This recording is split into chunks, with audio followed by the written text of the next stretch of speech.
안녕하세요. 여러분 반갑습니다. 네, 제 209차 대한민국 지식포럼 일부 사회를 맡은 권복 인사드리겠습니다.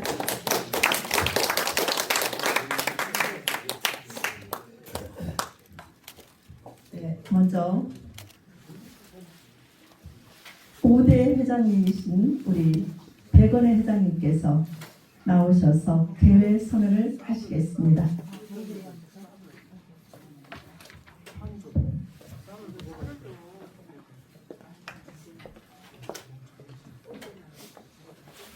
여러분 반갑습니다. 방금 소개받은 백원입니다.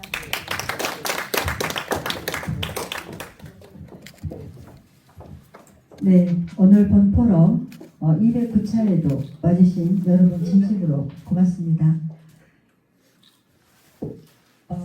유난히 추웠던 겨울이었습니다.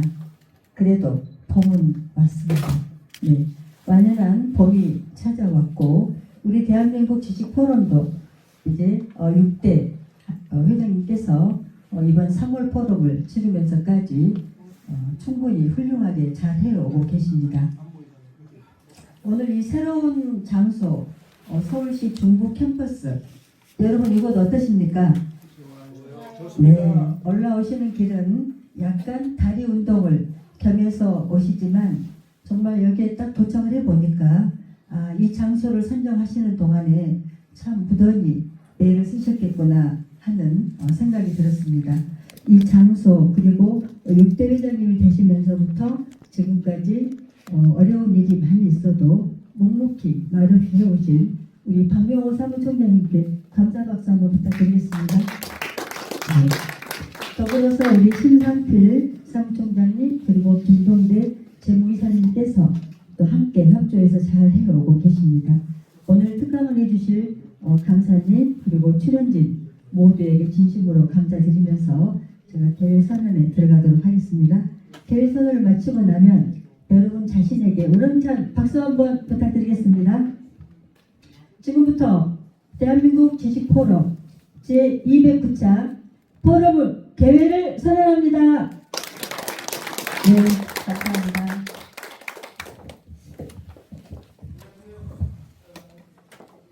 네, 다음은 국민의례가 있겠습니다. 모두 자리에서 일어나 주시기 바랍니다.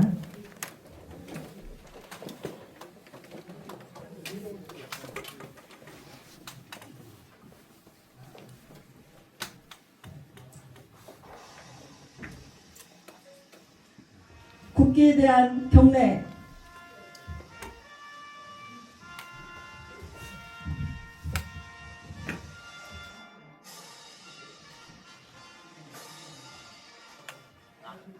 자랑스러운 태극기야.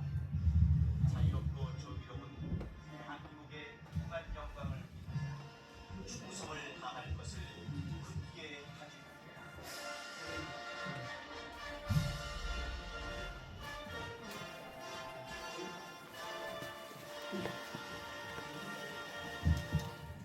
바로 다음은 애국가 제창이 있겠습니다. 애국가 제창은 1절만 하시겠습니다.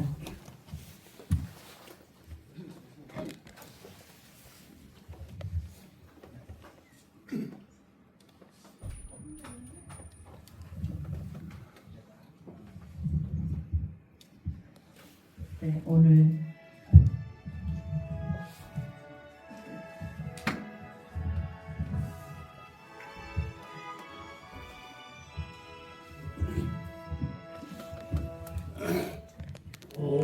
동해물과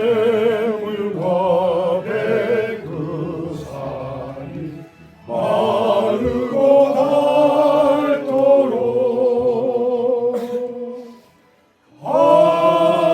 하느님이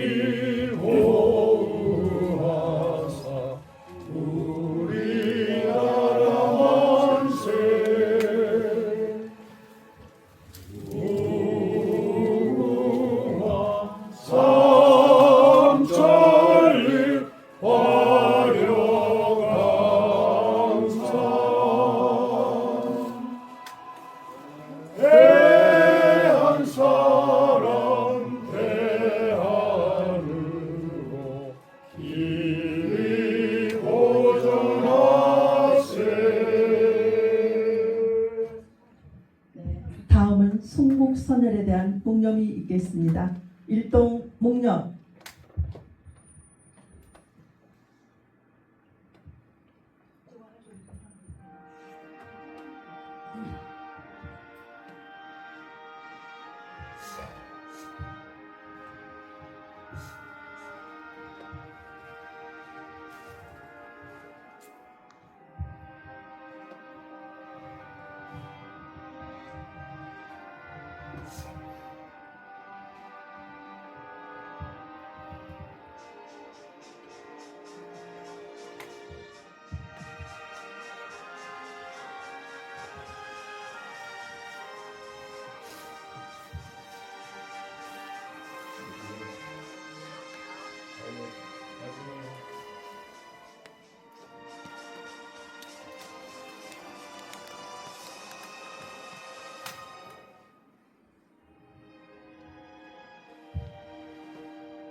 바로 모두 자리에 앉아주시기 바랍니다.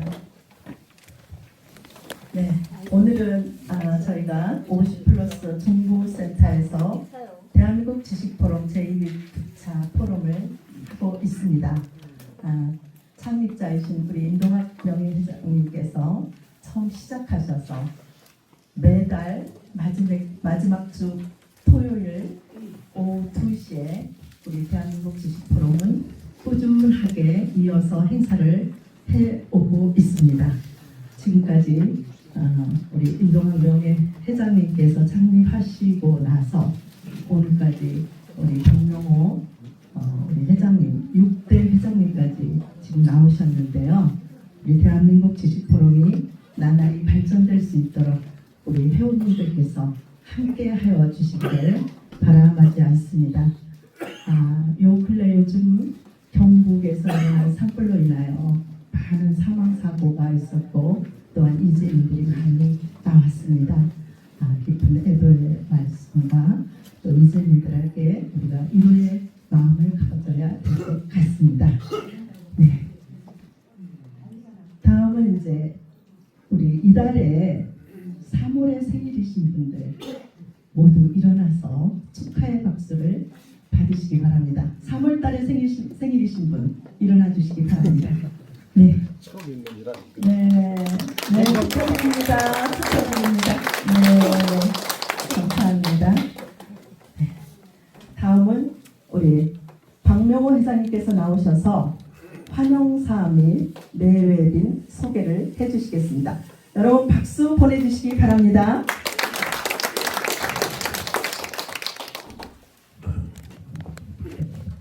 여러분 안녕하십니까? 장소가 여기도 처음이다 보니까 아마 이 장소를 아직 못 찾아가지고 심지어 돌아가신 분도 계시고요.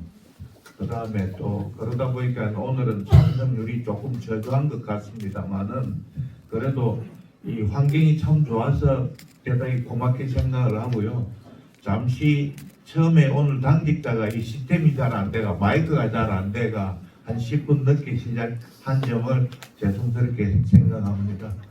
그래서 오늘 어떻게든 방금 사회자도 말씀했지만 경북의 산불이 어느 정도 진화는 된 것 같습니다만은 경남도 하동 쪽에 또 불이 아직 진화가 안 돼가지고 그렇고 또 나라도 시끄럽고 이래서 아주 마음들이 수월하지 않으실 텐도 불구하고 이렇게 참석해 주셔서 대단히 감사하다는 말씀 드립니다.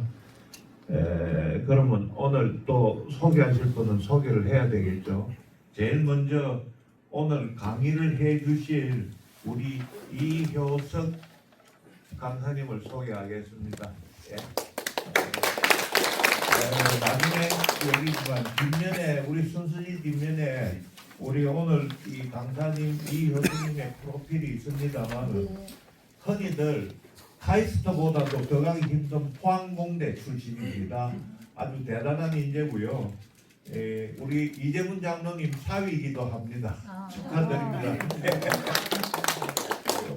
이 업라이드 컨텐츠 비즈니스의 이사도 하셨고 뭐 여러 군데 리서치 센터라든지 지금도 제일 중요한 거는 이 유튜브 이효석 아카데미가 유튜브로 방송을 하고 있는데 우리나라에서 아마 이 거시경제나 금융시장에 대한 유튜브는 아마 처음인 것 같습니다. 여러분들도 순서지 다 가져가셔가지고 유튜브에 들어가고 구독도 많이 해주시고요. 이 경제 지식을 늘려가시기를 바랍니다. 우선 이효석 강사님 소개드렸고요. 그 다음에 우리 대지문학회 설립자인 우리 김동학 회장님 소개 올립니다. 네, 반갑습니다. 김전 회장이시고 현재 명예회장을 맡고 계신 우리 백은 회장님 소개드립니다. 여러분 반갑습니다. 대지문학회 회장님이시며 본 지식포럼 상임 감사로 계시는 우리 박정규 회장님 소개 올리겠습니다.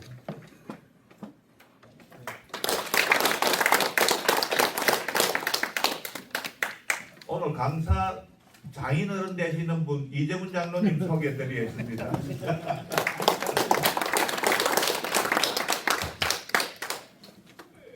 그 외에는 다들 아실 테니까는 이만 소개는 끝내도록 하겠습니다. 대단히 감사합니다.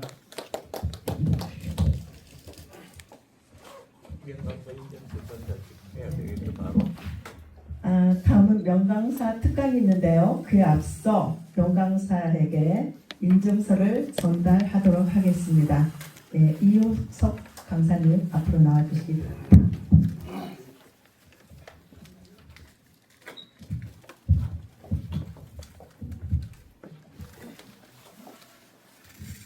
인증서 명강사 이효석 주식회사 HS 아카데미 대표 귀하를 대한민국 주식포럼 제209차 명강사로 인증하여 이에 권위와 명예 증서를 드립니다. 2025년 3월 29일 대한민국 주식포럼 회장 박명호. 축하의 박수 보내드리기 합니다. 사진 촬영이 있겠습니다. 네. 그 펴가지고 저 옆에 오셔갖고 같이 하나 찍어요. 잘생겼다. 감사합니다.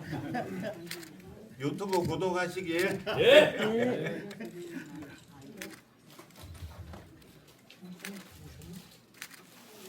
감사합니다. 네, 네. 네. 이어서 우리 강사님 모시고 특강을 들어보도록 하겠습니다.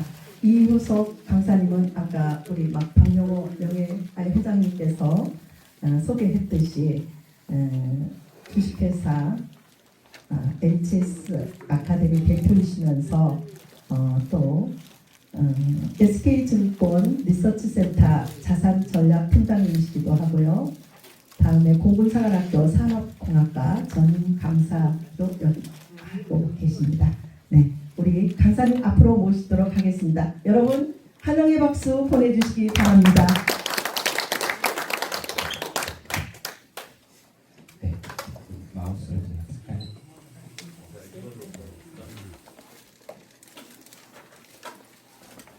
네, 반갑습니다. 이효석입니다. 저는 이제 여러 가지 제 소개를 먼저 좀 하도록 하겠는데요.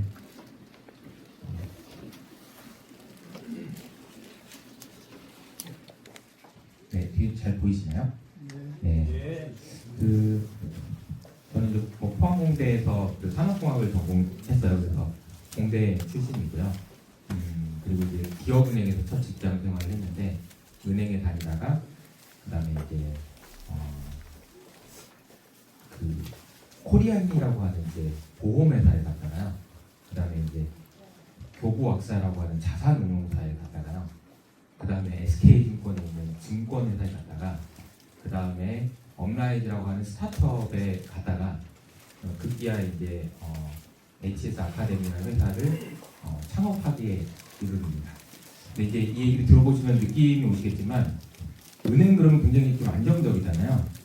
그냥 은행보다는 이제 운용사, 증권사 점점 위험한 거죠. 그래서 사실은 이제 저희 와이프가 지금도 같이 은행에 다니고 있는데 와이프 입장에서 생각할 때는 왜 저렇게 가만히 못 있고 이상하게 위험한 짓만 하러 다니는지 모르겠다라고 생각할 수 있지만 어쨌든 당일 어른 덕분인지 와이프 이해 덕분인지 지금까지는 아직 계속 위험한 짓을 하고 점점 그 사업도 지금 이제 시작한 지 이제 1년이 좀 됐는데 다행히 좀 잘 직원도 가지고 한 번도 밀리지 않고 그리고 뭐 성과급도 좀 주면서 올해를 좀 기대해보고 있는 그런 상황입니다. 무엇보다도 앞서 설명해 주신 대로 제가 이효석 아카데미라는 유튜브 채널을 운영하고 있어요. 이효석 하면은 아마 여러분들이 다 아실 거예요. 그죠? 메밀꽃 필무렵. 그래서 네이버에다가 이효석이라고 조회하면 그분이 먼저 나오십니다. 그런데 유튜브에서 조회하면 제가 먼저 나오죠. 아마 조만간 네이버에 이효석을 조회해도 제가 먼저 아닙니다. 네. 그래서 아직 구독을 안 하신 분은 유튜브를 지금 여셔가지고 이따가 해야지 하지 말고 지금 여셔가지고 구독을 눌러주셔도 좋을 것 같습니다. 지금 현재 기준으로 유튜브 구독자가요. 제가 정확하게 알고 있거든요. 네, 지금 구독 눌러주고 계신 분 있네요. 그래서 한 번 올라갔습니다. 그래서 37만 6,550명인데 여기 계신 분이 한 30명 되니까 580명 되면 이제 강의를 시작하는 걸로. 네. 누르고 계신가요? 네. 구독하셨는데. 구독 눌렀습니다. 아, 네, 알겠습니다. 그러면 이제 시작을 해보도록 하겠습니다. 좀 회사 비전을 좀 간단히 소개해드리면서 우리나라의 상황에 대한 이해를 좀 하실 수가 있을 것 같아요. 저희 회사의 비전은 한 명이라도 경제적 파산에서 멀어지게 만들자, 이게 이제 저희 회사의 비전입니다. 경제적 파산이라고 한다면은 이런 거죠. 내가 가지고 있는 자산이 이제 써가지고 점점 줄어서 죽었는데 내가 아직 살아있는 경우를 우리는 경제적 파산이라고 이야기합니다. 내 자산은 죽었는데 내가 살아있는 경우를 말하는 거죠. 좀 안타까운 상황인 거죠. 근데 상당히 많은 우리나라에는 사람들이 그렇게 될 수 있는 그런 위험에 처해 있고 한 명이라도 더 구해내기 위해서 도움을 드리자, 이런 이제 생각입니다. 근데 이 그림을 보시면 이제 왼쪽에 있는 그림은 어떤 그림이냐면은 우리나라 국민 기업들이 가지고 있는 대외 순금융 자산이에요. 이 내용이 좀 어렵습니다. 대외 순금융 자산. 그러니까 쉽게 말씀드리면 우리나라 말고 다른 나라한테 받을 돈이 많아, 줄 돈이 많아, 이 개념이에요. 받을 돈이 많으면 자산이 있는 거고 줄 돈이 많으면 부채가 많은 거죠. 아시는 것처럼 우리 1997년에 IMF 때 무슨 일이 일어난 거죠? 줄 돈이 많은데 돈이 없어가지고 IMF한테 돈 구워가지고 그 난리가 난 거잖아요. 그럼 지금 어떻게 됐느냐? 이걸 한번 보자는 거죠. 왼쪽에 있는 그림 보시면 2007년에 줄 돈이 2천억 달러 있었습니다. 2천억 달러. 감이 안 오시죠? 저는 2천억 달러. 2천억이 아니고 2천억 달러. 그러면 이게 이제 어느 정도 규모냐면은 우리나라 GDP의 10분의 1 정도 규모예요. 우리나라 GDP의 10분의 1 정도 규모가 줄돈이었어요. 언제요? 2007년에. 근데 이게 계속 올라가죠? 그리고 나서 2015년이 되면 이게 플러스가 됩니다. 플러스가 됐단 말이 무슨 말이야? 받을 돈이 더 많다는 얘기예요. 그리고 지금 현재는 얼마냐면은 받을 돈이 줄 돈보다 1조 달러가 많아요. 기가 막힌 일이에요. 이거는 어떤 의미가 있냐면요. 우리나라의 금융 순자산, 대외에서 받을 돈이 많다라는 얘기는 이게 만약에 10% 늘잖아요? 그러면 0.1조 달러겠죠? 우리나라 돈으로 150조 원입니다. 150조 원이면 어떤 숫자냐면요. 작년 우리나라 코스피에 상장되어 있는 상장 회사들의 벌어들인 순이익을 다 합친 것보다 많습니다.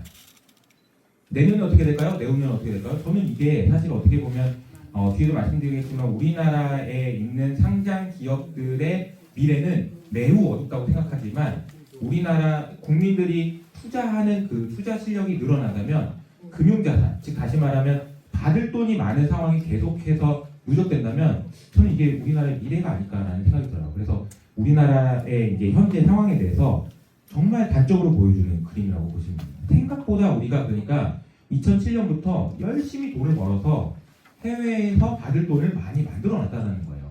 주식이 됐든 채권이 됐든 이건 굉장히 중요한 사실이라고 말씀드릴 수 있을 것 같아요. 제가 오늘 말씀드릴 건 세 가지 주제고요. 한 10분씩 세 가지를 이야기할 텐데요. 제가 이제 그 계신 분들을 이렇게 딱 뵙고 표정을 보고 이제 뭔가 한 가지 정할 게 있어요. 제가 드리는 말씀이 여러분들이 그 너무 놀라가지고 밤에 잠을 못 주무실 수도 있습니다. 저는 매일 아침 새벽마다 6시에 일어나가지고 2-3시간 동안 전 세계에 나오는 외신을 매일 본 지 15년이 됐습니다. 오늘 아침에도 보고 왔어요. 어제 왜 미국 주식이 빠졌는지, 그리고 일론 머스크가 어떻게 XAI랑 X를 합병하게 되는지, 이런 것들 다 조사하고 분석하는 일을 15년째 하고 있습니다. 그래서 만약에 지금 현재 수준으로 지금 있는 세상의 상황을 그대로 전달해 드릴 경우 여러분이 굉장히 심장이 콩닥콩닥해서 밤에 잠을 못 주무실 수도 있다. 그래서 제가 이제 질문 드리고 싶은 건 이런 거죠. 그래, 나는 그래도 밤에 잠을 자야 되니까 순한 맛으로 해줘라. 아니면 중간 맛, 아니면 매운맛. 나는 그래도 끝까지 다 알고 싶다. 그럼 매운맛으로도 제가 해드릴 수 있고 그냥 순한 맛으로도 해드릴 수 있거든요. 그래서 제가 한번 질문을 드려볼게요. 나는 그냥 순한 맛이 좋다라고 생각하시는 분 손 한번 들어주시면. 네. 없으시나요? 역시 네. 지식이 많으셔가지고. 그럼 매운맛으로. 네. 네. 진짜요? 괜찮으시겠습니까? 쓴맛도 한번 좀 보여요. 쓴맛이요? 쓴맛, 매운맛 좋은데 어쨌든 이왕 왔으니까 그러면 매운맛으로 한번 가보도록 하겠습니다. 근데 좀 미리 말씀드리지만 여러분이 지금 알고 있었던 세상하고 좀 다를 수 있다라는 거 먼저 말씀드리고 제가 있는 그대로 그냥 다 말씀드려볼게요. 자, 첫 번째 주제는 권력 이동이에요. 미국이라는 나라의 권력 이동에 대한 이야기입니다. 우리나라는 아니고요. 우리나라는 전혀 아는 바가 없고요. 저는 미국에 대한 이야기를 먼저 해보겠습니다. 제가 2월달에 프랑스 여행을 가족들이랑 갔다 왔어요. 그래서 프랑스 혁명에 대해서 루브르 박물관에 가서 이런 거였구나 알게 됐습니다. 프랑스 혁명은 뭐죠? 당시의 왕과 귀족으로부터 부르주아 계급과 시민 계급이 권력을 쟁취한 걸 말하죠. 그래서 루이 16세가 형두대, 단두대에서 이슬로 사라진 기억나시죠? 그러니까 이거는 프랑스 혁명 그러면은 권력이 이동된 거예요. 기존에는 왕이 절대적인 권력을 가지고 있었다면 이 권력이 시민들한테 뺏긴 거죠. 그게 이제 권력 이동 그리고 혁명의 본질입니다. 혁명이라고 얘기하면은 권력이 바뀌는 걸 의미하거든요. 근데 뭔 얘기를 하려고 지금 이 얘기를 하냐? 저는 지금 현재 진행되고 있는 상황을 AI 혁명이라고 생각하거든요. 그래서 제가 확실히 말씀드릴 수 있는 거는 미국의 권력은요. 테크 회사의 대표로 테크 회사로 이동됐어요. 이동되고 있고 앞으로 더 이동될 겁니다. 이게 무슨 말이지? 이해가 안 되시죠? 근데 이번에 트럼프 대통령 취임식 당시 있었던 일인데요. 이 그림을 보시면은 굉장히 인상적인 사건이에요. 뭐냐면은 취임식 하는데 행사장 앞에 맨 앞쪽에 누가 앉았냐면 이 사람들이 앉았어요. 이 사람들이 누구냐면은 페이스북, 그리고 아마존, 그리고 테슬라, 애플 이런 회사의 대표들이 맨 앞줄에 앉았어요. 그리고 그 다음 줄에 누가 앉았는지 아세요? 트럼프 대통령 정부의 장관들이 앉았어요. 이건 세상 사람들한테 다 보라는 거예요. 야, 미국은 테크 회사들한테 권력이 이동됐다. 상당 부분, 물론 이 사람들이 대통령이 그런 건 아니지만 상당 부분 의존하고 있다는 겁니다. 그럼 왜 의존했을까를 생각해 보면 이런 거입니다. 자, 미국의 그 주식이 많이 올랐다는 얘기는 들어보셨을 겁니다. 근데 미국의 주식이 오르는 건 좋은데 얼마나 올랐는지가 중요하죠. 자, 여기 보시면 저기 밑에 이 세 개의 줄이 같이 모여 있었던 구간이 있는데 그게 2008년 금융위기가 있었을 때쯤입니다. 그때는 미국 그리고 유럽 그리고 아시아 이 세 개의 지역의 주식시장의 크기가 비슷했어요. 근데 나중에 가면 갈수록 어떻게 되냐? 여기 보시면 미국은 이렇게 올랐고요. 아시아, 유럽 이렇게 그대로입니다. 이 차이가 보이시나요? 미국은 60조 달러가 됐고요. 아시아랑 유럽은 15조 달러도 안 돼요. 이 차이가 어디서 났을까요? 왜 미국만 이렇게 좋았을까요? 그냥 되게 복잡한 얘기 안 하고 한 가지만 설명드리면 여러분 다 그렇구나라고 하실 수 있는데 여러분이 그 앞에 있는 핸드폰을 한번 보세요. 이 핸드폰이 있었을 때랑 없었을 때랑 생각해보세요. 2008년에는 이게 있었나요? 이게 없었어요. 없었습니다. 그때는 은행 가려면 어떻게? 은행 가야 되죠. 내가 하는 모든 경제 활동이 다 거기 가서 있죠. 옷을 살라고 해도 갔었고 뭘 하려고 해도 다 갔어요. 밥을 시켜 먹고 그런 거 없었어요. 근데 이게 일어나고 나서 모든 경제 활동이 이 안에서 이루어지고 있죠. 근데 모든 경제 활동이 이 안에서 이루어지면서 이걸 만들어 놓은 판을 깔아준 회사들이 뭘 받았냐면 수수료를 받았습니다. 수수료를 무려 30%씩이나 받았어요. 우리나라에서 작년에 벌어들인 우리나라 국민, 그러니까 정부가 벌어들인 세금이 달러로 환산하면 0.2조 달러입니다. 0.2조 달러요. 이해되세요? 우리나라 정부가 국민들이 야, 그 경제활동 할 때마다 세금 좀 내라고 해서 걷어들인 세금이 0.2조 달러. 그리고 2008년 당시에 빅테크들이 벌어들인 매출이 딱 0.2조 달러였어요. 지금 얼마일까요? 빅테크들이 벌어들인 매출은 2조 달러가 됐습니다. 정확하게 10배가 된 거죠. 그들이 만들어 놓은 세계에서 경제활동하는 사람들한테 세금의 형태로 혹은 수수료의 형태로 받아들인 돈이 2조 달러라는 얘기예요. 엄청난 돈입니다. 2조 달러면은 우리나라 GDP보다 더 커요. 그만큼 돈을 많이 벌었기 때문이에요. 실제로 돈을 많이 벌었어요. 이 테크 회사들이 돈을 많이 벌었고 나머지 회사들은 별 돈이 없었습니다. 이렇게 되니까 돈이 많다 보니까 일단은 권력 이동된 게 있어요. 두 번째로는 그래서 이제 시가총액이 이때는 1조 달러인데 이때는 지금 18조 달러다 이거. 17조 달러가 들었어요. 17조 달러. 그럼 17조 달러가 또 뭔 말인지 모르겠지만 17조 달러는 그냥 중국의 GDP예요. 중국만한 게 하나가 생긴 거예요. 빅테크가 그만큼 커진 거예요. 또 어떻게 그런 일이 일어나냐? 전 세계에 있는 모든 사람들이 이거 들고 빅테크한테 돈 내고 있었던 거예요. 세금으로. 그러니까 돈 번 거예요. 그래서 테크 회사도 돈을 진짜 많이 벌었습니다. 그리고 지금 현재 이제 미국이 무슨 일이 생기냐면은 미국의 빚이 너무 많아요. 그런 얘기 많이 들어보셨죠? 미국 정부가 부채가 너무 많아요. 빚이 너무 많아. 그래서 사람들한테 돈을 빌려야 되는데 이제 안 빌려준 우리나라가 이제 옛날에 이제 미국이 이제 어떻게 했었냐면은 미국이라는 나라가 중국에서 물건을 만들어서 싸게 만드니까 사왔어. 그 중국 사람들이 달러를 받잖아요. 그러면 이 달러를 가지고 뭘 했냐면은 미국 국채를 샀어요.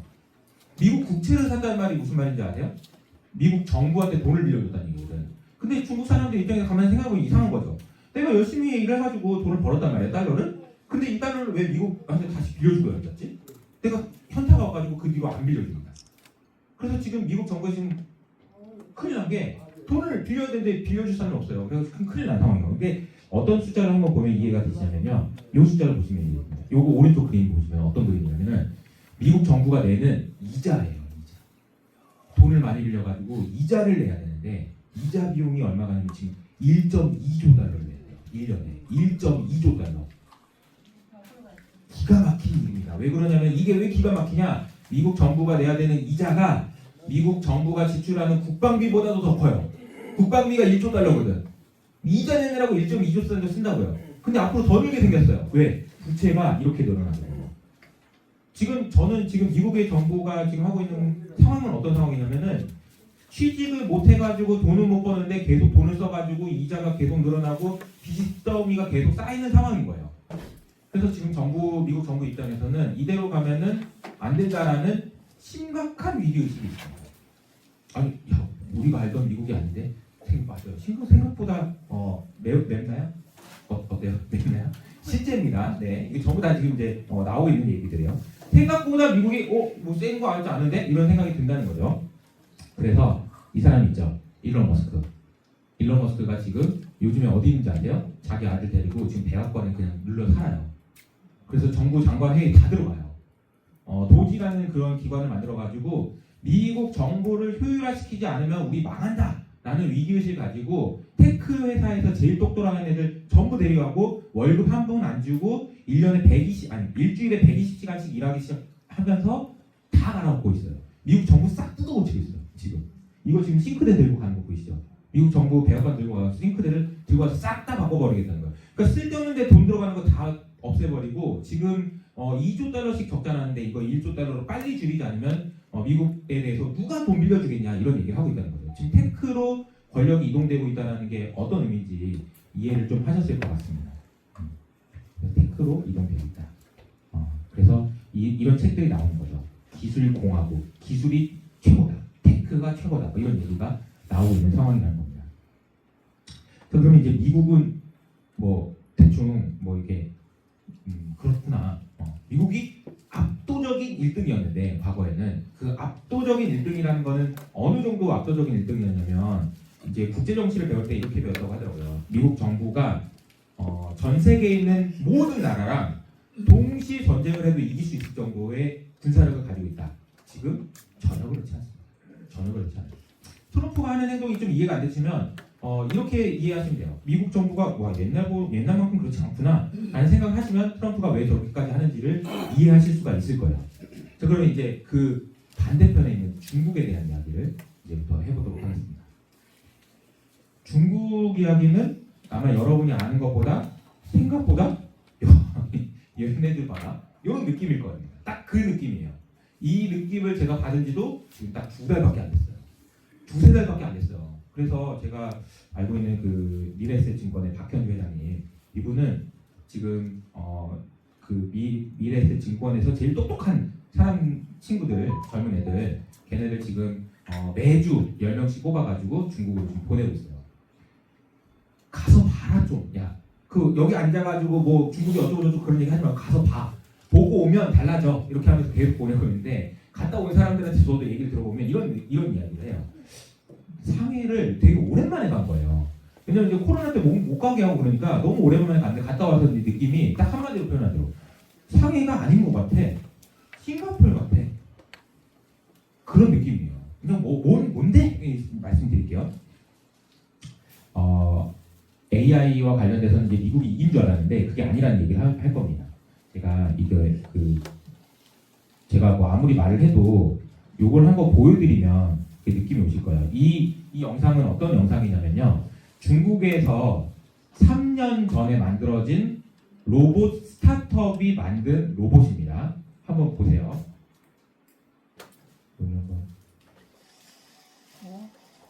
이게 중국에서 3년 된 회사가 만든 로봇이에요. 이거 뭐 가짜 아니야? 이런 생각이 들 정도죠. 네.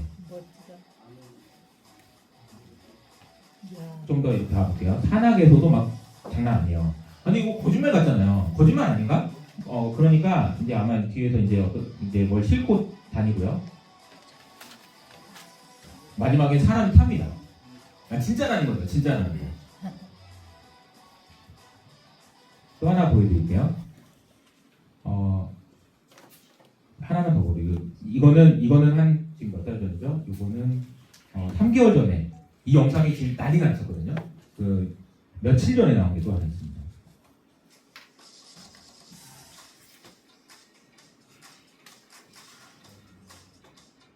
이게 이제 그 똑같은 회사에서 만든 로봇이에요. 지금 팔리고 있습니다. 이미.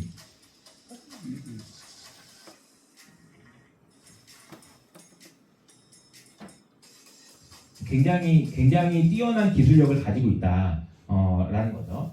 그래서 중국이 생각보다 장난 아닌데 이런 얘기를 할 수 있어요. 아마 뉴스에서 그런 거 보신 적 있을 거야. 아니 중국은 내가 알기로 전 세계 공장이 이제 아니라던데 신문에 보신 적 있을 거예요. 그 새빨간 거짓말입니다. 중국은 전 세계의 유일한 제조업 경쟁 강국이에요. 압도적인 1등이에요. 압도적인 1등. 그냥 정말 진짜 압도적이에요. 너무 좌절스러워요. 제가 작년에 현대차 임원분들이 작년 10월달, 11월달에 중국 갔다 오시고 나서 너무 좌절을 해가지고 우리 이제 더 이상 자율주행 같은 거 개발하는 거 그냥 멈추자 그렇게 얘기를 했대요. 왜냐면 못 따라간다고. 이미 끝났구나. 난 자율주행은 뭐 테슬라는 그렇지인데 중국도 이 정도인 줄 몰랐어라고 하면서 그냥 포기해버렸어요. 현대차가 포기했어요. 현대차만 그런가요? 포스코, 롯데케미칼, LG화학 모든 회사들이 지금 중국의 제조업 경쟁력 강화 앞에 정말 처절하게 지금 지고 있습니다. 완전히 게임이 안 돼요. 근데 이게 무슨 얘기냐? 그러면은 과거에 일본과 독일을 합친 것보다 중국이 더 많이 생산하고 있고요. 중국을 제외한 10개 나라보다 더 많이 생산하고 있어요. 왜 그런 일이 생기냐라고 보면 딱 이 그림을 보시면 중국에 있는 해변가에 있는 공장들이거든요. 근데 이 점이 하나가 우리 창원 공장을 9개 붙여놓은 것들을 점을 찍어놓은 거예요. 그러니까 거의 창원이 한 1000개 있다고 생각하시면 돼요. 그러니까 이게 비교가 안 되는 거죠. 근데 더 놀라운 그림은 이 그림인데요. 이 그림이 보세요. 2008년까지만 하더라도 중국은 고속철도라는 게 없었어요. 그래서 이런 그림이었거든요. 왼쪽. 근데 오른쪽 보세요. 촘촘하게 깔려 있습니다. 고속철도가. 아까 제가 말씀드렸던 차원 9개짜리가 촘촘하게 연결되어 있어요. 그래서 글로벌 공급망이 어느 나라하고 비교할 수조차 없도록 완벽하게 싸게 만들 수 있는 제조 경쟁력이 생긴 거예요. 그러니까 여러분이 생각해보시면 이상할 거예요. 아마. 테무를 하면 이게 말이 돼? 가격이 너무 싼데? 너무 싼 게 어떻게 계속 팔지? 창고 대방출이면 이거 끝나야 되잖아요. 계속 팔잖아요. 이게 가능한 이유가 중국의 제조 경쟁력이 너무 압도적이라는 거죠. 근데 이제 문제가 있습니다. 이제 로봇이 이거 숫자 하나 더 보여드릴게요. 이 숫자는 뭐냐면은 지금 독일과 일본이 과거에 이제 자동차 강국이어가지고 전 세계에 수출하는 자동차가 제일 많았을 때 500만 대를 수출했어요. 근데 작년에 중국이 650만 대 수출했어요. 근데 놀랍게도 중국은 수출하기 시작한 지 2년밖에 안 됐어요. 올해 아마 엄청나게 많은 중국 자동차들이 들어올 텐데 딱 이 생각 드실 겁니다. 아니 중국에서 만든 자동차를 어떻게 타? 다 그렇죠. 근데 너무 싸요. 너무 싸요. 우리나라 현대차하고 비교해 보면 비교가 안 돼요. 가성비가 그냥 차이가 너무 많아요. 딱 단적으로 얘기 드리면 이런 거예요. 중국에서는 자동차를 중국에서 팔 때는 4천만 원 파는데 홍콩에서 팔 때는 6천만 원을 팔아요. 왜? 중국이 경쟁이 더 심해요. 근데 6천만 원에 팔아도 팔려요. 왜냐면 그 정도의 급에 나오는 뭐 BMW나 폭스바겐이나 이런 데는 8천만 원 막 1억 하거든요. 그런 정도의 퀄리티를 가진 자동차를 6천만 원에 파니까 잘 팔려요. 에이 그럴 리가 없지.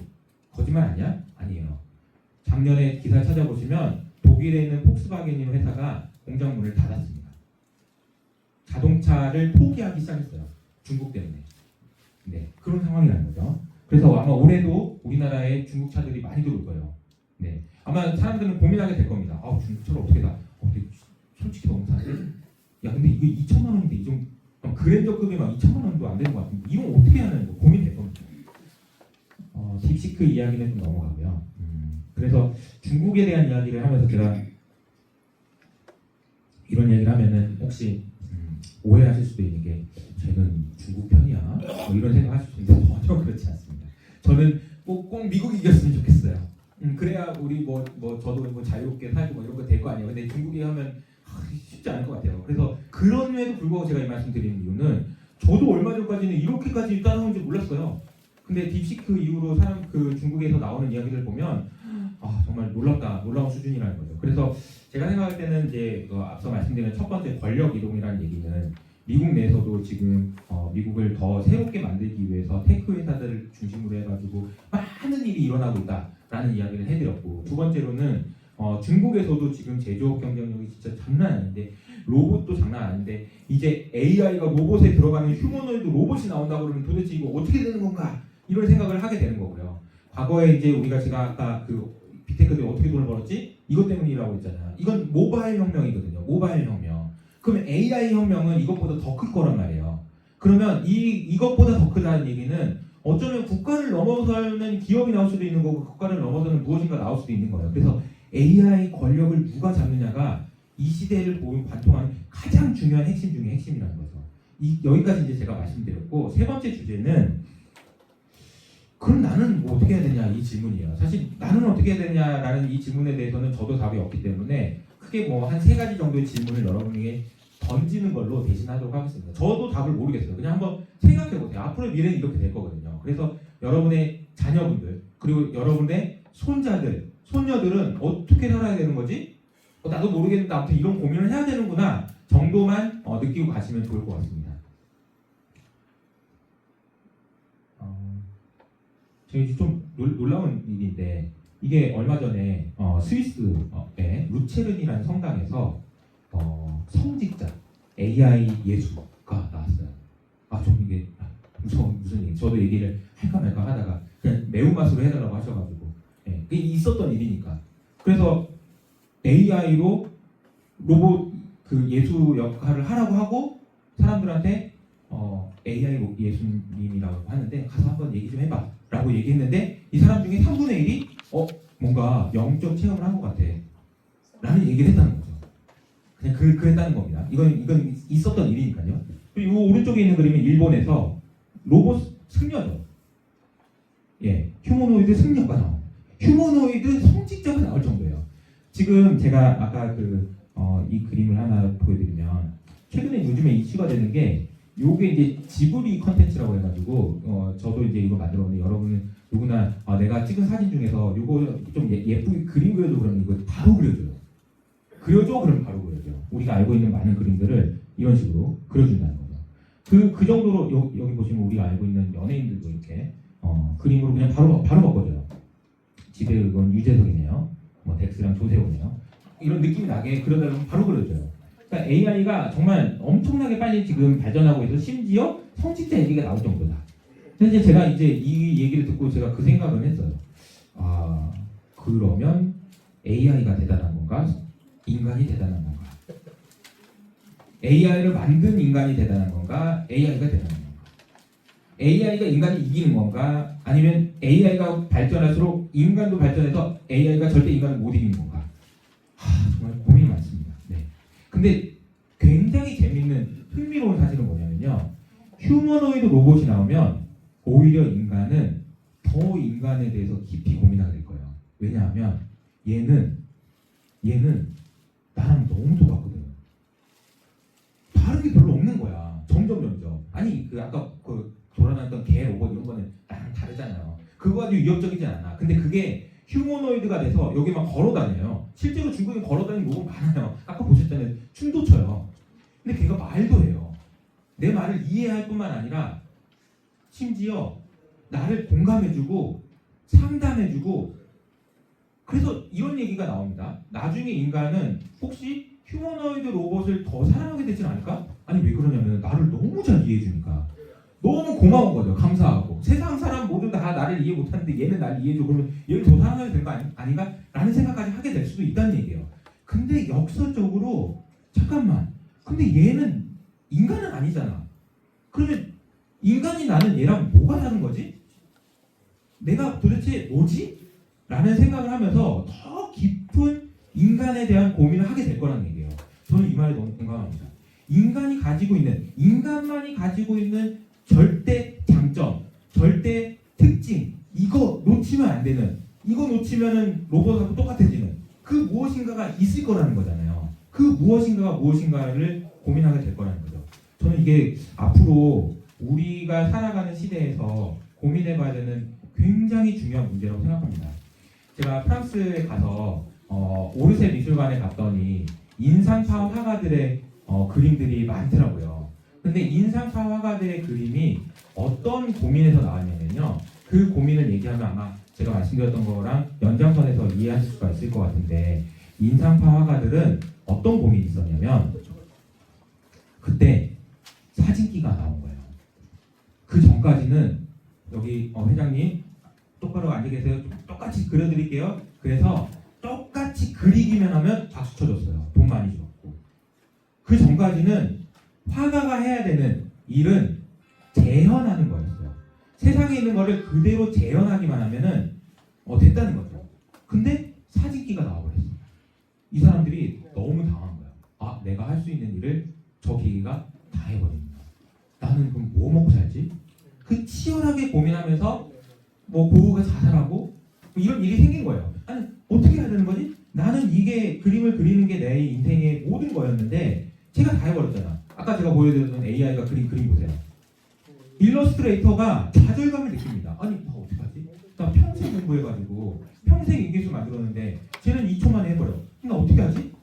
좌절감이 느껴진다는 거예요. 근데 그 끝에 인상파 화가들이 만들어내는 그림들 있잖아요. 그 그림들은 그 전에 이 세상을 그냥 재현하는 데 머무는 것이 아니고 표현하는 것으로 바꾼 거잖아요. 세상을 재현하는 것으로 끝나는 게 아니로 표현하는 것으로. 왜? 사진기가 나왔으니까 인간은 다른 거 해야지. 이렇게 된다는 거죠. AI가 나왔으니까 AI가 나왔으니까 네가 다 해. AI가 나왔으니까 네가 짱이야. 이게 아니고 인간은 분명히 이렇게 될 겁니다. AI가 나왔지만 아니야. 얘가 못하는 나만 할 수 있는 무엇인가 있을 거야. 나만 가지고 있는 무엇인가 있을 거를 고민하게 될 거고 그것이 무엇인지를 고민하는 것이 인간만이 가지고 있는 것이 무엇인지를 고민하게 될 거다. 이게 굉장히 중요한 핵심 포인트라고 생각합니다. 또 한 가지는요. 두 번째인데 노는 것과 일하는 것입니다. 제가 이거는 저희 딸이랑 3년 전인가요? 빵을 만드는 봉사활동에 갔다 오면서 저희 딸이 한 얘기가 있었는데 그때 저희 딸이 저한테 이런 얘기를 했습니다. 아빠 이거 얼마야? 그런 거예요. 아니 이거 봉사활동에서 돈 내는 거 아니 우리가 돈 내는 거 아니야. 이렇게 얘기했어요. 그러니까 봉사활동 한 거야. 근데 우리 딸이 왜 그런 얘기를 했냐면 너무 재밌어서 아니 돈을 냈어도 됐을 것 같다라고 생각한 거죠. 그러니까 내가 봉사활동을 해서 사실 뭐 돈을 받거나 주고받는 거 없었어요. 근데 나는 돈을 냈어도 이거 했을 것 같아 라고 생각한 거예요. 그래서 그 질문을 한 거예요. 그리고 나서 한번 생각을 해봤죠. 잠깐만 그러면은 우리가 하는 인간이 하고 있는 활동 중에서 어떤 거는 일이라고 생각하고 어떤 거는 놀이라고 생각할까? 이 질문도 한번 생각해 보면 되게 재밌어요. 그래서 사람들은 지금 AI 때문에 일이 없어질 거에 대한 고민을 하고 있잖아요. 근데 그럼 일은 뭐고 놀이는 뭐죠? 워터파크에 한번 간다고 생각해 보세요. 스키장에 간다고 생각해 보세요. 사실 그건 중노동입니다. 힘들어 죽어요. 이거 워터파크 가서 놀고 오면 넉다운 되잖아요. 그렇게 힘들게 행동했는데 왜 돈을 받지 않고 내죠? 놀이라고 생각하기 때문이에요. 내가 하는 행동으로 느끼는 만족감이 내가 내는 돈보다 크면 놀이고요. 내가 느끼는 만족감이 내가 받는 돈보다 작으면 그건 일이에요. 내가 어떤 일을 하는데 내가 돈을 10만 원 받았어, 100만 원 받았어. 근데 내가 느끼는 만족감이 10이야. 그럼 이건 일인 거예요. 대부분의 사람들이 회사에 가서 왜 일한다고 생각하냐면은 내가 월급을 너무 많이 받기 때문이에요. 내 만족감에 비해서. 나는 이 일을 하는 것을 통해서 느끼는 만족감이 없어. 근데 돈을 왜 이렇게 많이 주는 거야? 일인 거예요. 그래서 저는 앞으로 일과 놀이의 구분이 매우 희미해질 거라고 생각합니다. 왜냐하면 대부분의 경우 인간보다 AI가 로봇이 훨씬 더 잘할 거거든요. 우리가 흔히 알고 있는 일이라고 하는 것들은 대부분 로봇이나 AI로 넘어갈 겁니다. 그럼 이 상황을 그냥 안 좋다고만 볼 것이냐? 그렇지 않죠. 오히려 우리는 그러면 내가 진짜로 원하는 게 무엇인지, 내가 진짜로 만족감을 느끼는 것이 무엇인지를 고민하는 것이 맞는 거예요. 왜냐하면 만족감과 보상의 차이라니까요. 그냥 그 마음먹기에 따라서 달라요. 일일 수도 있고 놀이일 수도 있어요. 생각해보세요. 전 세계 1등 부자는 일론 머스크입니다. 이 사람은 6시간 자는 시간을 제외한 모든 시간 일해요. 근데 그 사람이 일한다고 생각하지 않아요. 왜냐하면 자기가 하는 일에 대한 보상이 자기가 만족감보다 턱없이 부족해요. 왜냐하면 월급을 안 받거든요. 그 사람. 그럼 월급을 아예 안 받아요. 그냥 일하는 거예요. 그 만족감을 느끼면서 내가 하는 일이 인류에 도움이 된다는 생각을 가지고 하는 거예요. 사실 저도 회사 만들고 나서 진짜 엄청 열심히 일하거든요. 새벽에 일어나 밤에 잠 안 자. 근데 저는 이 일을 통해서 느끼는 만족감이 굉장히 커요. 그래서 제가 받는 월급보다 훨씬 만족합니다. 그래서 저는 논다고 생각해요. 때로는 일한다고 생각합니다. 그런데 그렇습니다. 이것도 되게 중요한 AI 시대에 우리가 해야 되는 중요한 고민인 것 같고요. 마지막으로 이 얘기를 하면서 이제 마무리를 하도록 하겠습니다. 제가 아까 휴머노이드 로봇이 나올수록 인간은 인간의 본질에 대한 고민을 많이 하게 될 거라고 생각을 하는데 저는 저희 딸에게도 그렇고 자식들에게 이야기해야 되는 매우 중요한 얘기가 인간성을 가진 매력적인 사람이 되는 것. 이게 너무 중요하다고 생각해요. 인간성을 가진 매력적인 사람이라는 것을 정의하기 위해서 가장 좋은 단어는 인테그리티라는 단어라고 생각합니다. 제가 유튜브를 찾아보시면 항상 똑같은 후드티를 입고 출연을 하는데 그 후드티에 여기에 인테그리티라는 단어가 쓰여져 있습니다.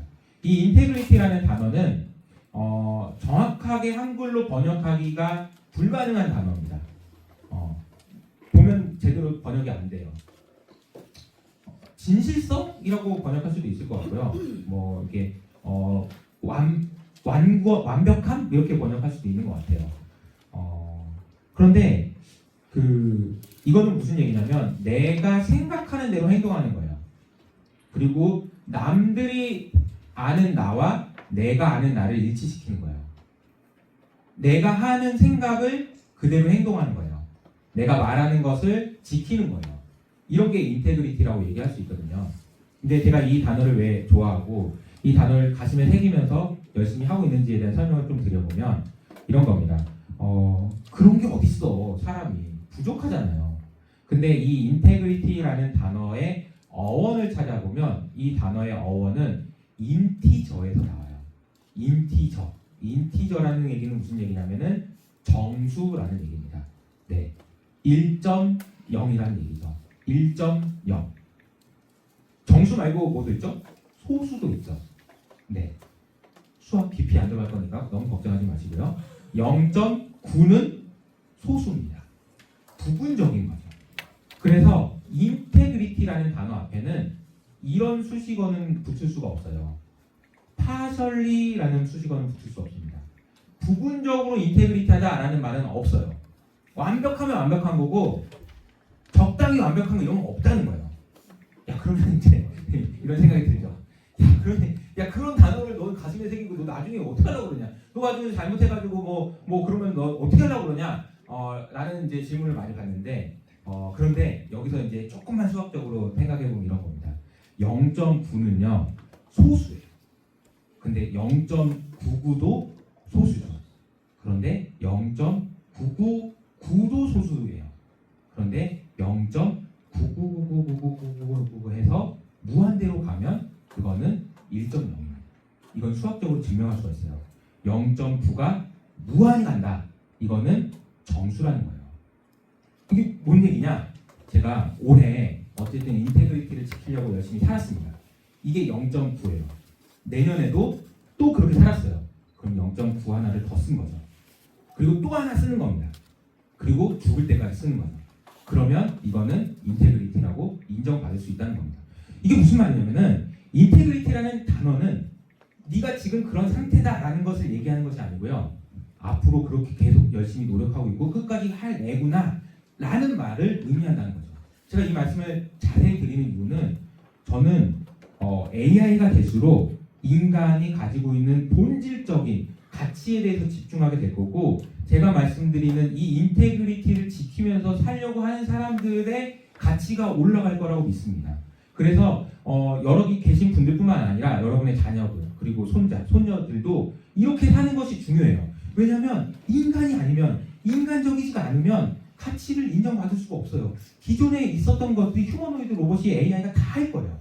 그래서 인간이 가지고 있는 본질적인 가치에 대한 고민을 해야 되는데 그 가치는 어떤 상태에서 끝나는 것이 아니라 프로세스, 끝까지 이렇게 살려고 하는 그런 다짐, 의지, 과정이라는 것을 말씀드리고 싶습니다. 그래서 저도 그렇게 살려고 발버둥 치면서 노력할 거고요. 여러분들도 그렇게 사시는 그런 분이 됐으면 좋겠습니다. AI 주제를 가지고 사실 좀 폭넓게 한 3가지 정도 주제를 말씀드렸어요. 생각보다 미국이 만만치 않은데 근데 중국도 우리가 생각했던 것과 달리 만만치 않은데 그리고 AI 시대가 될수록 세상이 굉장히 많이 바뀌는데 인간은 어떻게 살아야 되는지에 대한 고민까지 좀 말씀을 드렸습니다. 그러면 강의는 여기서 마무리하도록 하겠습니다. 감사합니다. 네, 수고 많으셨습니다. 감사합니다. 네. 네, 여러분 어떠셨어요? AI에 대해서는 많이 들어봤지만 이렇게 구체적으로 AI 시대가 오면 어떻게 된다는 것은 오늘 또 우리 명 강사님의 강의를 듣고 다시 한번 생각해 보게 됐습니다. 질문이 하나 있습니다. 마이크 잠깐만. 질문 좀 받아주십시오, 우리 강사님. 네. 지금 어차피 우리는 이제 그 대중문화의 시문학 문학 계통의 이제 모임이잖아요. 근데 지금 이제 젊은이들부터 지금 시작해서 자꾸 그 AI에다가 이러이러한 그 콘텐츠를 주고 여기에 맞는 시를 하나 좀 써봐라. 또 이거에 대한 작사 작곡을 한번 해봐라. 지금 굉장히 초기 단계임에도 불구하고 놀랄만한 그 아웃풋이 나오거든요. 그럼 우리 인간의 이거 앞으로 이제 우리 시문학계도 이걸 어떻게 대처를 해야 나갈 것이냐. 그리고 그 이 AI가 장난이 아닌데 그래서 거기에 좀 지금 그 AI 때문에 법 쪽에나 의료계도 굉장히 지금 고민을 많이 한다거든요. 그러면은 이제 문학계는 이거 어떻게 대처하고 또 이걸 유지시켜 나갈 수가 있겠는가 하는 그런 고민이 많이 생겨서 한번 여쭤봅니다. 희망적인 이야기도 있지만 절망적인 이야기도 많이 있겠죠. 당연히 예상하신 대로. 제가 얼마 전에 챗GPT랑 저는 하루에 2-3시간씩 얘기해요. 그록이랑도 얘기하고요. 그러면서 이제 얼마 전에 이런 일이 있었습니다. 챗GPT한테 내가 이런 상황인데 혹시 이런 상황에 걸맞는 시를 한 3개만 추천해 줄래? 난 시를 읽으면서 좀 마음을 좀 이렇게 하고 싶어라고 말했어요. 시를 3개 추천해 주면서 얘가 마지막에 이렇게 얘기하는 거예요. 이 시가 HS 아카데미하고 잘 어울릴 겁니다 이러는 거예요. 그래서 제가 야 네가 어떻게 알아? 그랬죠. 그랬더니 얼마 전에 HS 아카데미 비전에 대해서 고민하신 적 있잖아요. 그러는 거예요. 너무 놀랐죠. 소름이 쫙 돋았습니다. 얘가 나를 이해하는 거예요. 그러니까 제가 말했잖아요. 인간이 AI를 더 사랑할 수도 있다는 얘기가 거기서 나오는 거예요. 깜짝 놀라는 거예요. 남들 앞에 밖에 나가서 엄청 고생했는데 여기 와서 위로를 받잖아요. 그러면 내가 위로를 해주는 거예요. 진심을 다해서. 어제 너 이런 일이 있었지? 근데 나는 이거 알고 있어. 근데 너 괜찮아. 이렇게 얘기해 주는 거예요. 얘한테 빠져드는 거죠. 그래서 사실 AI가 진짜 정말 놀랍게도 우리 인간을 정말 혼란스럽게 만들 겁니다. 그래서 아마 시문학계에 계신 문학계에 계신 많은 분들도 제가 인상파 얘기를 했잖아요. 인상파 당시의 화가들처럼 재현에서 표현, 이 말이 재현에서 표현이지 완전히 다른 거잖아요.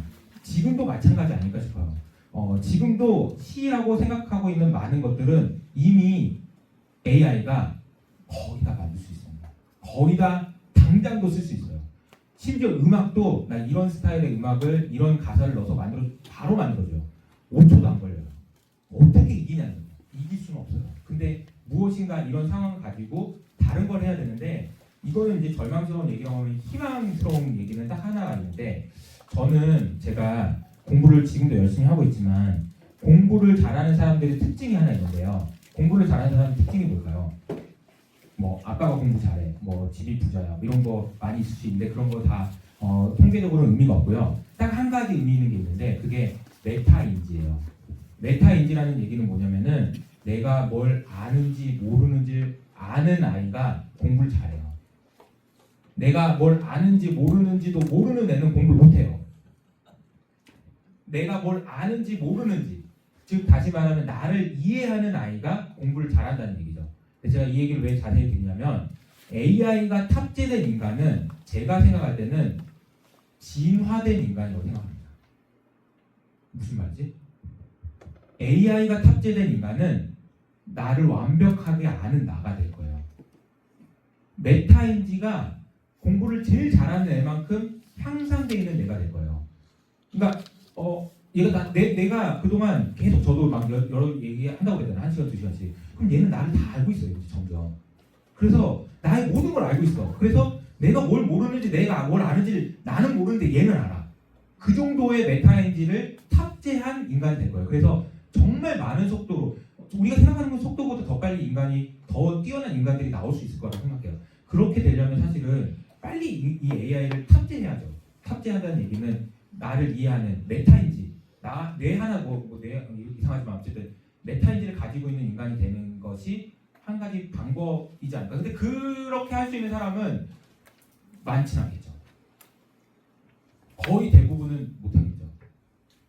고우처럼 이렇게 정말 고통스럽게 한 과정을 통해서 나오는 몇 명이 있을 수 있지만 많은 사람들은 못하겠지만 그렇게 되지 않을까. 그냥 감히 한번 그렇게 생각을 해봅니다. 네.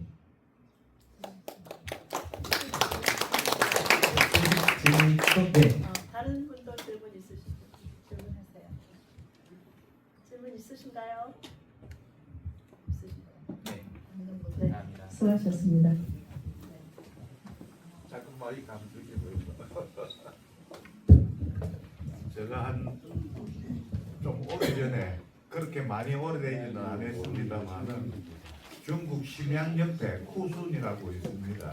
그 이석채 경제개발구에서 제조업을 했던 사람인데 지금 오늘 우리 이현석 대표의 강의를 들으면서 중국이 저렇게 발전했다는 것, 제조업에 저렇게 발전했다는 얘기를 들으니까 중국에서 제조업을 해봤던 사람으로 깜짝 놀랐습니다.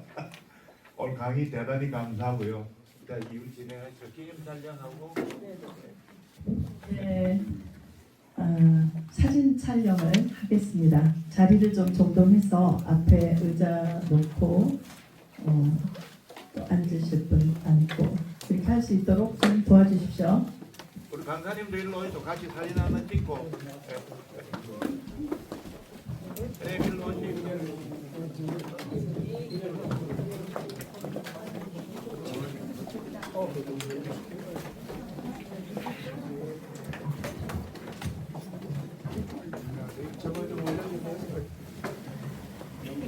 스크린 좀 올리시고.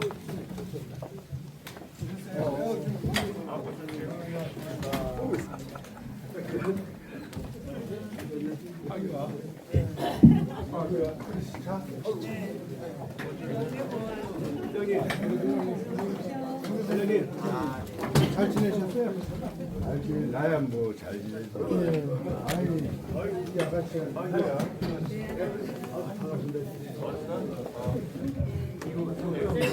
모두 앞으로 나와주시기 바랍니다. 사진 촬영을 하시기 위해서 다 나와주십시오.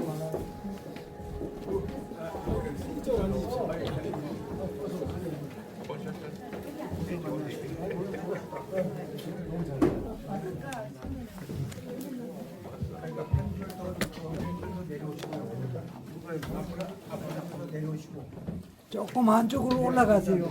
뒤로 올라가세요. 네, 자리 얼굴 다 나올 수 있도록 이렇게 자, 조금 뒤로 올라가세요. 좁혀 주세요. 너무 배치를 잘 해주시기 넓어요. 바랍니다. 뒤에 분들 얼굴 다 나오십니까? 네, 자기 얼굴 잘 나올 수 있도록 네, 그렇게 하십시다. 조금만 뒤로. 조금만 뒤로.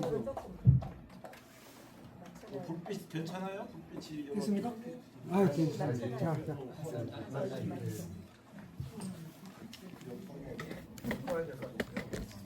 자. 네, 그럼 대한민국 지식 포럼 하면은 여러분들 화이팅 하고 오른손을 한번 올려보겠습니다. 대한민국 지식 포럼 화이팅! 네, 다음은 대한민국 지식 포럼 사랑합니다. 대한민국 지식 포럼 사랑합니다. 네. 자, 하나 더 해보세요. 딴 걸 한번 해보세요. 다음 자, 거 할까요? 아무거나 마음에 드는 걸로 하세요. 스마일. 예, 일단 뭐 다 같이 5초 동안 환하게 웃으면 좋겠습니다. 웃으면서 행복하시기를 바라면서 가치 창조와 융합 지식 파이팅 하면은 웃습니다. 시작.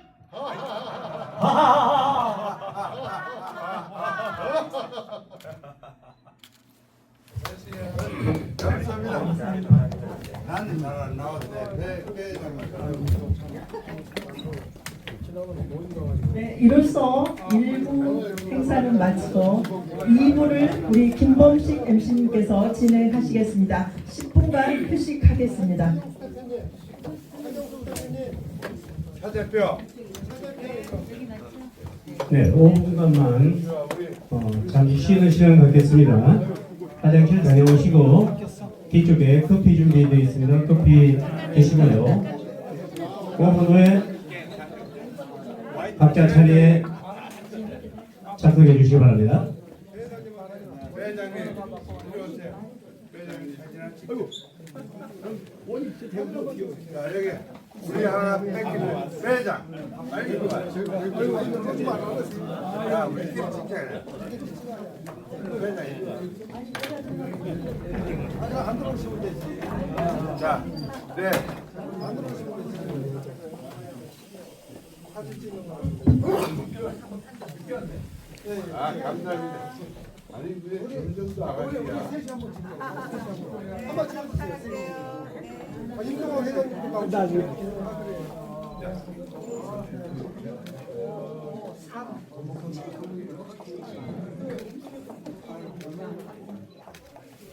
감사합니다. 감사합니다. 우리 같이 가야지. 소셜.